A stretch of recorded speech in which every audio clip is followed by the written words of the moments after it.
Bon alors maintenant que vous êtes devenu incollable sur la galette des rois, je vous propose de savoir quel vin accorder avec votre galette. Et pour ça, je suis avec les étudiants en sommellerie du lycée Nicolas Appert. Maxime, avant toute chose, pourquoi est-ce que tu as choisi de devenir sommelier?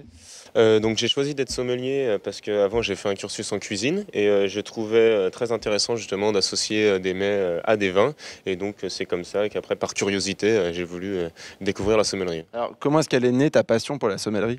Eh ben déjà un peu tout petit quand j'ai été avec mon grand-père dans les caves, voilà, donc sans boire bien entendu. J'espère. Et puis au fil du temps, c'est toujours par curiosité que j'ai découvert des vignobles et puis c'est aussi une façon de faire, des gens qui sont autour de ça qui m'ont donné la passion. Ouais. Ok, bon alors Jean-Christophe, vous êtes le professeur. C'est quoi le but du cours d'aujourd'hui? L'alliance de la galette des rois et de différents vins, différentes couleurs, sensibilité aussi, avec ne serait-ce que Mireille qui a travaillé sur un vin.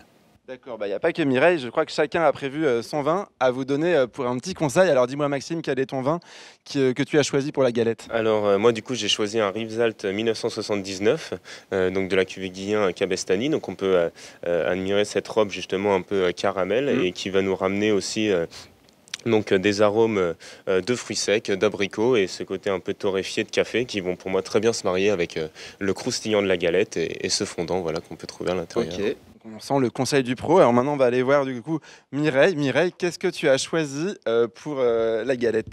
Alors j'ai choisi un champagne de la maison au fond des Bilcar Salmon. Ah oui, là, on Donc, est top du top. Hein. C'est ça, c'est un brut sans année, donc un assemblage de millésimes.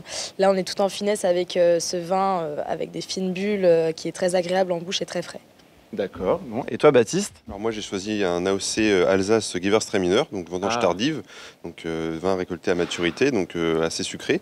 On est plutôt sur des arômes de fruits et florales tels que la rose ou le litchi qui s'accordent très bien avec la galette. D'accord, mais alors dites-moi, on n'est pas supposé cracher quand on déguste ici? Et si, normalement on a des seaux crachoirs sur notre table. Bon, allez, on va les ramener, puis après on va déguster tout ça.